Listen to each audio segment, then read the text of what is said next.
If you invite someone to a party and you send an invite via the Evite, is it rude for them when they reply no to not even offer a simple explanation as to why?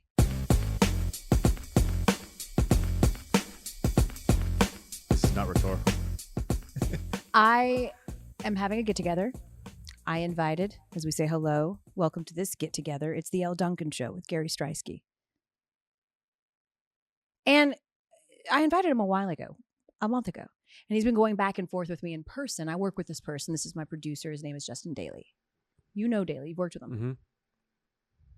And he's just, I'm trying to figure it out. He kind of lives far away. I'm trying to figure it out. I'm still trying to come. I'll let you know. I'll let you know. This is 10 days ago. Okay. Today, an Evite alert pops up. Oh. Justin Daly has replied no. And that's okay. That's fine. Everybody has things. They've got plans. It's fine. But imagine me logging in furiously into the app just to check the messages, just to see why. Because common decency would say when you say no, you just drop a note, even if you don't want to tell me why. Thanks for the invite. Can't make it. Appreciate you looking out. Can't come this time. Looking forward to the next hang, but it won't be this time. Just something, Gary. It is rude. Oh. Nasty. Oh. And honestly, a big giant you. Whoa. To just reply no. Damn. To an invitation. And I'm standing by that.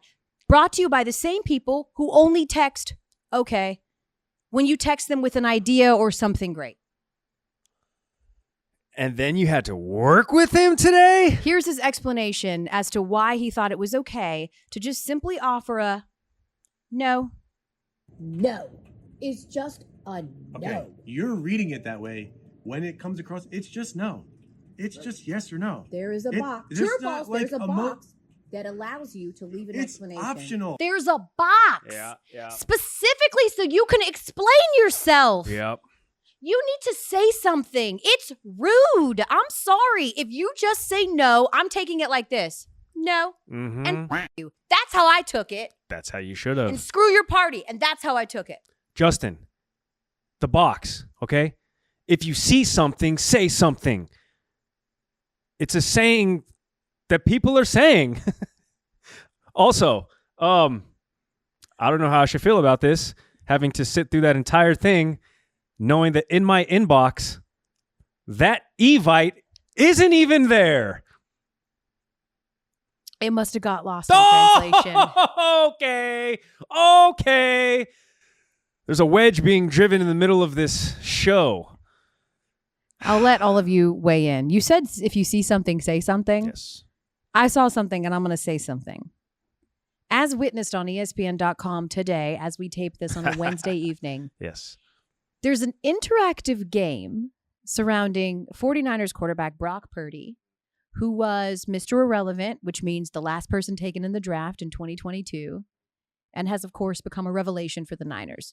But when you are Mr. Irrelevant and when you're drafted in the 7th round, you don't make a ton of money, relatively, right?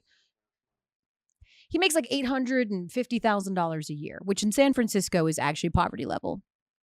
And he has a roommate and all of that. But on ESPN.com, you can play a game where you scroll and you see how long it takes for other NFL quarterbacks to reach Brock Purdy's annual salary. Do you know how quickly Lamar Jackson, who is slated to make $80 million this year, you know how quickly he made? Lamar Jackson's making $80 million this year? Yeah, he signed the new deal. He's got the signing bonus. So he's making $80 million this particular year. I mean, I think his average annual salary is around $49. $80 million this year. It took him 11 minutes into game 1 to make Brock Purdy's salary. What? While that's a fun game, it got me thinking, That's Gary. a super duper sad game depending on which end of it you're on. Fair. How obtrusive. Very. For people to just be like, knowing your salary and out here playing games about how broke boy you are. That just feels kind of wrong. I wouldn't know that problem, Elle. Nobody talks about me on the internet like that. False. You're a public figure. I know for a fact if you Google Gary Striewski's net worth right now, I'm going to do it. Oh. Some random website will pop up. And let me tell you guys. Read the rest of whatever's on that site. It says I'm 5'7", I think. Does it? I've read one of those sites. So these sites just pick a public persona. Please be throwing the wall. And they literally just manufacturing. That's why you cannot trust any of these. What would an average salary for this or that make? Because they be out here lying. This says, according to a quick Google search, that your net worth is $5 million. Seems a little light. Okay. Are we talking dollars or dinar? Okay. Nice throwback. Wow, this website is really, they talk about your girlfriend and when you supposedly started dating. They talk Whoa. about your fur babies, your $5 million a year that you make. What? Damn. They talk about your F1 work. What? So this person is both correct and super wrong. Like, damn. They're like kind of right about some stuff, but super wrong about some stuff. That's great. I wish they were right about my net worth. That'd be sick. I was going to say, it's okay to be wrong about celebrities' net worth or where they met. I think if you Google like my husband Omar, it says something like he's an actor or something like that, which is all fake and wrong and not real. Oh, damn. It also says that his name is Omar Duncan, which is interesting. 'Cause that's not don't like that. true at all. You can be wrong about these things. Mm-hmm. As an athlete, there is one thing you don't want to be wrong about, and that's just the projection of your team's season. Ooh. Listen, we all know that there are some teams who, when they start out their season, they're just aiming for average. Yes. They just want to, they want to go through the machinations. They know there's no promises of trophies, championships, and banners ahead. They see the regular schedule get printed and they're like, yep, that's when the season's over. And they circle it. The last day of the Yeah. That's when the off season begins. Right. Exactly. They're Yeah. planning. They're preparing. Diamondbacks probably did that this year. The Diamondbacks did do that this year. And, more than one of them. we're really seeing it play out on the field. I mean, the Phillies are absolutely mashing them right now. They look unstoppable, just like they did last year before the Astros did, in fact, They look stop them. Awesome.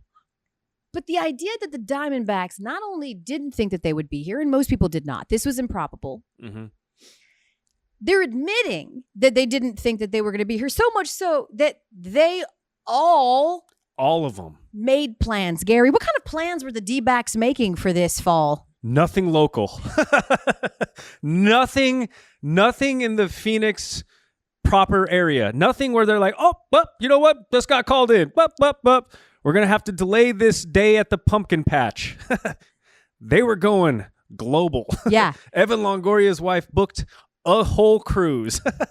Straight up family cruise. Non-refundable family cruise. To which he said, and this makes sense, Evan Longoria been in the league a while. He's got shmoney. You look up his net worth, is probably correct. He said it's better to book it and cancel it non-refundable. Because if we have to cancel it, it means we are in the postseason, which means we are getting a playoff share, which means at the end of the day, it's a wash. So I get that. But like Corbin Carroll is missing his sister, rookie Corbin Carroll is missing his sister's senior night back west. Senior in high school or senior in college? Details foggy. Yeah. He's Yeah. young, so True. probably a senior in high school. Yeah, sure. But the lack of confidence is quite funny that this is a team that is playing in a championship series and none of them expected to the degree in which they were like, we're going to be so far removed from this calendar of events, we don't even have to be in the country. Yeah. That's awesome. They're playing like they already have one foot in Cancun. Like, that's optimistic. Yeah. And then they've got, just who I would like to call maybe like the biggest masochist in baseball, Merrill Kelly, who, for those of you that don't know, don't feel bad. He's not exactly a household name. I mean, again, he plays for the aforementioned D-backs that also thought they were horrible. But he is a pitcher who is from Philadelphia and just last year paid his own hard-earned money to sit in the stands at Citizens Bank and watch the Phillies. That's how much of a Phillies fan he is. And before he pitched game 2, he poked the bear. Now, keep in mind, it's one thing to poke a bear. But if you've watched the Phillies this postseason, it's like poking Cocaine Bear. They're already Cocaine Bear. They are. And now you're poking Cocaine Bear with a stick. He said, and I quote, and it wasn't really a quote because I'm paraphrasing here, something to the effect of, I don't think it's that loud there. I was in Miami for the World Baseball Classic, and it was way louder in Miami, and I just don't think the Philly fans are all that loud. Oof, not the thing you want to say to the Philadelphia. And then they put up 10 runs. Just mashing potatoes. Yeah. And I'm wondering if he's just a masochist, if he loves the pain. Yeah. Speaking of pain, actually, as this is a touch of an ADD tour, and I'm glad that I found a spot in which I can bring this up. Yeah. Are you okay? About what? It's like physically.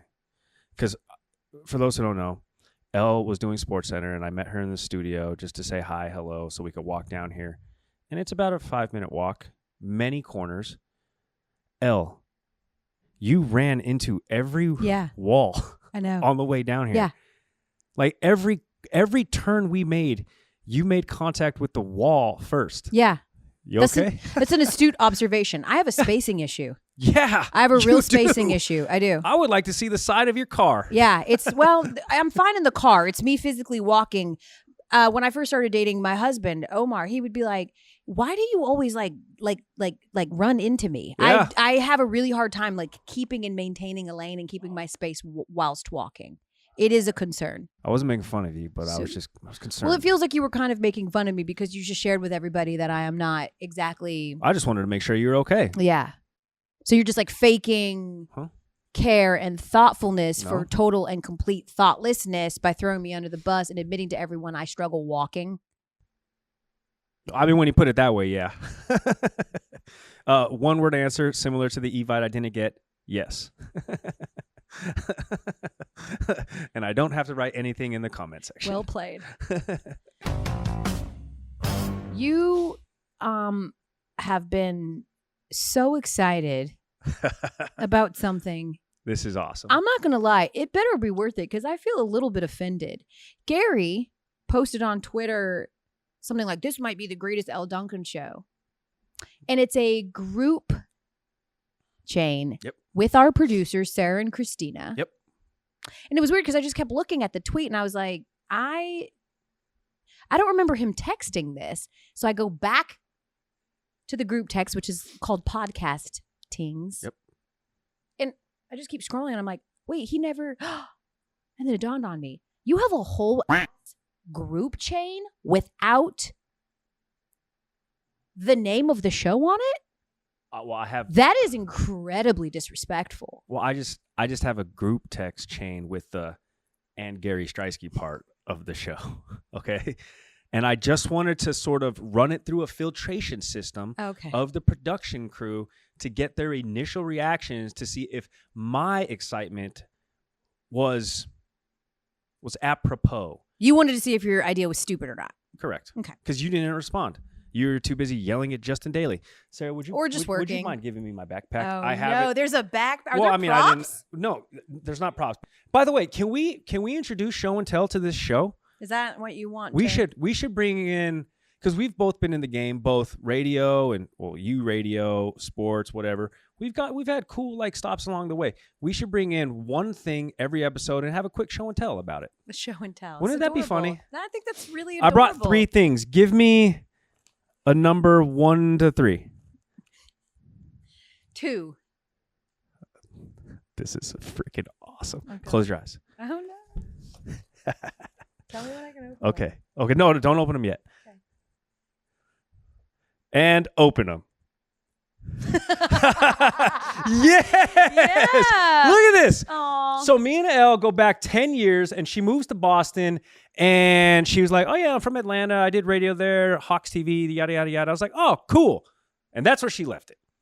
And I'm just randomly watching Ride Along like that week. I fire up Ride Along, Kevin Hart, so funny. And this scene pops up on Ride Along and I'm like, wait a minute. That woman just started at Nesson. And it's freaking Elle. I texted her right. Look what you wrote. To Gary. Since this seems to always come up. I brought it up every day for the next 6 months. I will this pick from the ride along set to you. Rest in peace. Who died? Well, hopefully this conversation, I think, at the time, because literally Gary brought it. He'd be like, way to bury the lead. You're a movie star. It was like, Gary, I was in this for less than 1 second. I was a paid extra. I knew the producer, Will Packer. I was doing local news and they were filming this. And he's like, hey, I need someone to pretend to be a news anchor. And you kind of are a news anchor. So could you come and do this scene? And it was awesome. It took hours. It was a coordinated explosion at an abandoned warehouse in Atlanta. And I hung with Kevin Hart, who is exactly like that all the time, by the way. And yeah, I signed that for Gary. What a throwback. Did you like it? I like that I thought enough of you to print it, but not enough of you to print it on anything good or real. Yeah, I should probably get a frame This for that. is I so- should get a frame for that. Well, this is a horrific picture and the quality is I bad. think you look quite nice. Okay. You kept it, Gary? Yeah, hell yeah, I kept it. Aw. All right. I need another Oh, no. number. Okay. Number 3. 3. Okay. Don't look. Don't look. Don't look. I'm so glad I got my nails done, by the way, just in time for this segment. Okay. These Look. surprises brought to you by Hot Girl Nails. Okay, ready? Yes. The Real World cast. Are you auditioning for the Real World? Elle, I don't think that I've told you much about my life, but I was cast in the Real World 26 San Diego house Wait, what? a dozen years ago. I was in the house, but then they kicked me out. The Real World 26. The Real World San Diego in 2000. Oh, like number 26. Yeah. I thought it was like 2026. No, in You were cast in the in Real 2010. Look, so much to the extent that I have congratulations being a finalist, and then I have the contract MTV gave me, and then dun dun dun dun. This says you can't show it, but I feel like the statute of limitations has run out. Yeah. What does that say? The Insider's Guide to Life Inside the Real World House. It's the house rules. I had to take like There's rules. the rules are like there are no rules, and we can Yes. follow you anywhere, and you get $300 a week. $300 a week. And you That's also like have to jury take duty. And you also have to take an STD test. And I was like, I'm a virgin, so I wasn't back then. But like anyway, But you are now? Wait, oh wait, yeah. So yeah, look, May 2011. Isn't that crazy? wait, what did you do to audition for this? I You sent in one didn't. of those tapes? I didn't. That's the thing. And this is going to be the quick story. Quick story time, 60 seconds. So I'm working in Cheyenne, Wyoming, my very first TV job. Here, you want to take a look? There's some fun stuff in there. $300 a week. The one rule is if the cameras can't go in, you can't go in. It's like in bold, like on one of the pages. Okay. So I'm in Boulder for like a weekend, hanging out with my friend, and this was my first TV job in Cheyenne, Wyoming. And we walked past this pub. It was like Saturday morning, and this woman is like, "Hey, are you here for the audition?" I was like, "What audition?" No. And she was like, "You are now." Pulls me in front of this line of people who were like clearly had been camping out. Takes me downstairs, and then boom, this is for the Real World audition casting. You sit at this big table, like 20 people, and they go around asking questions. And they asked me a question. I don't even remember what it was, but it was a profound enough answer where they're like, once we were done, 5-minute interview, Gary Striewski, can you stay? It was like a 3-week process. They flew me to Phoenix, then they flew me to LA, and then I was in the house.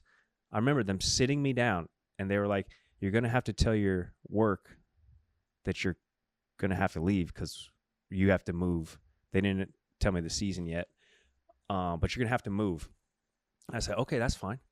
But they said, you're going to be the first Asian guy in a Real World house. Oh, a trailblazer. And I was like, oh, that's awesome. So I'm in Cheyenne, Wyoming, just waiting for the call because they're like, we need this to be recorded so we can get your reaction, right? They call me. It wasn't a video call. And I was like, oh, this is weird. They must be just testing connection. And the manager, or the casting director was like, hey, Gary, do you got a couple minutes? And I was like, you sound downtrodden. This doesn't sound like a voice that's going to get me hyped up about moving to San Diego to live with strangers and find out what life is like when you stop being nice. So anyway, she was like, so we had you in the house, and it was going to be a big thing about you being the first like Asian guy we've ever had in the house, but you're half Polish. Shut up. I'm not kidding. They were like, They wanted a full-bore Asian man? yeah, they're like, if we were going to put the first Asian guy in the house, I think everybody sort of agreed that like it should be a full Asian guy. I was like, My middle name's Lee. What more do you want? Oh my So God. straight up, they really said that to me. Despite the fact that we learned today you were on The Real World and some of these No, close. close, we also learned the first case in history of a white man being discriminated against. I love it here. We're making history. Some of these rules are, and they get progressively as I'm looking through this packet of information, they progressively get worse. It's like, like you said, wherever you go, the camera has to go, clearances, location releases, stuff like that. Then they get to the good stuff. Harassment by the public. Since you're followed by a camera, you may often be the target of harassment in public. You must learn to walk away and ignore tourists. And if you find yourself harassed, you need to diffuse the situation. What? Copy paste to any ESPN employee. Yeah. Straight up. All right, my last one. Yeah, so Real World 26 was almost a dream that I didn't understand. And this is the last one. You want to close your eyes? This is the last one.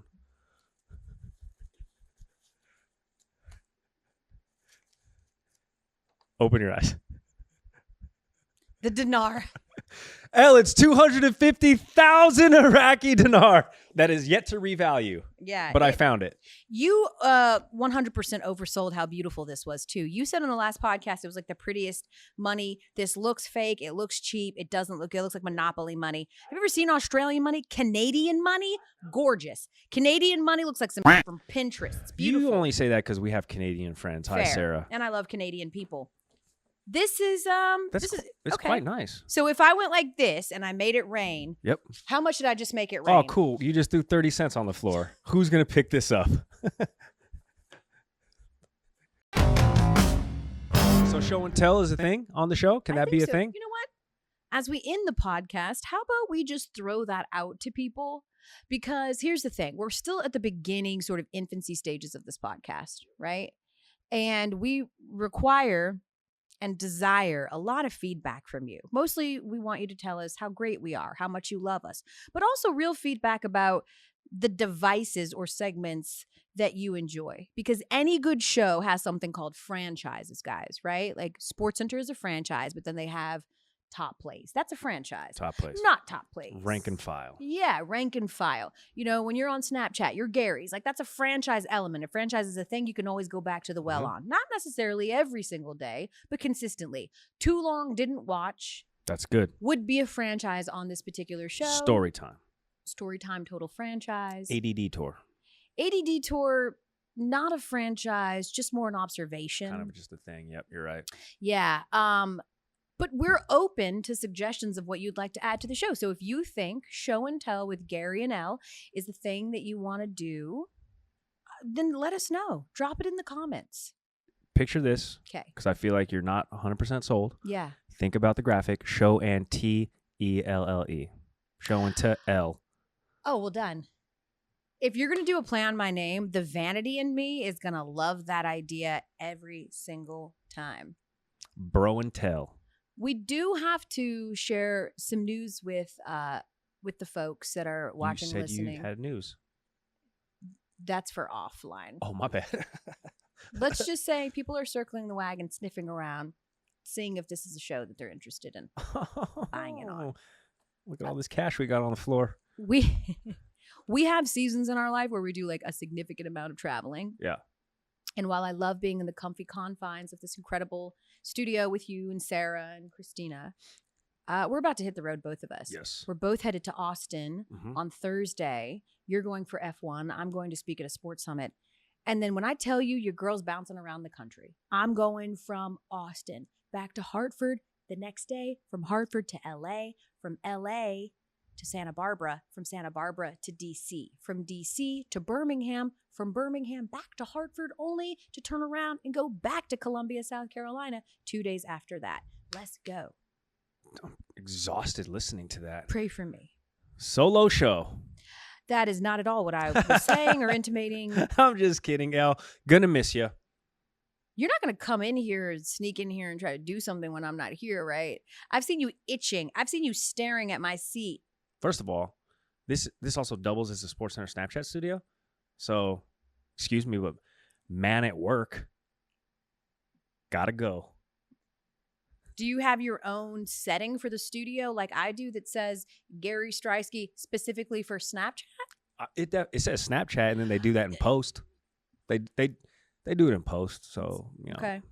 it's kind Humble of flex. kind of a moving target. We do it in post. So I say that to say that the next couple of weeks, this podcast will be a bit of a moving target. Yes. We will be bringing it to you from the road, parts unknown, places unknown, but we will be bringing it to you nonetheless. That's right. Boom. Yes. And I'm going to put you on the spot, Gary. We'll be teasing that we'll be doing this podcast and we'll be talking to them about what on Monday? Football.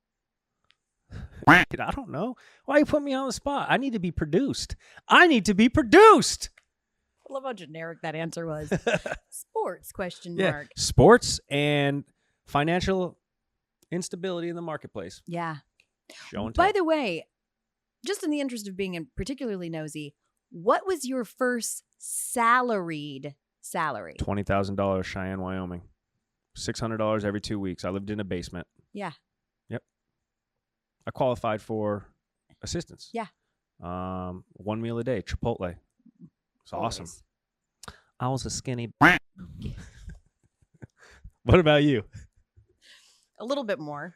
Brag about it. I was a traffic reporter, and traffic reporters actually make decent money, but traffic reporter shifts are split into two. So when you're a traffic reporter, for the folks that don't know this at home, you come in the morning and you do your traffic thing until like 8 or 9. Oh, what? Yes. Then you go Oh. back to the traffic center for afternoon traffic. Oh, gosh. It is a nightmare. So I did not do that because I was kind of more of like a sidekick / traffic reporter. But because of that, they took my salary. And since I was only going to be working in the mornings, and they cut it in half. And so I was making $23,000 a year. In Atlanta? Living in Midtown Atlanta. Golly. Yeah. At least I was in Cheyenne, Wyoming. Yeah. So 20,000, you could stretch Right. 20,000. Mm-hmm. Yuck. Yeah. But I had a sugar daddy. Let's And go. well, I didn't. I had an actual daddy. His name was Clark. And I was like, Dad, can you That's help right. me out with Yeah, some money? Yep. And he was Until it like, worked. no problem, sugar. I got you, boo. That is how it works. Yeah, and I'm still paying him back to this day. We will see you in them streets. Holler at your boy and girl and tell us, what do you want on the show? What do you need? How can we be here for you? It's the Elle Duncan Show with Gare Bear. With Gary. But emphasis on the Elle Duncan Show With Gary. and firmly the Elle Duncan Show. And it doesn't happen at all when Elle Duncan's not here. So Message foggy.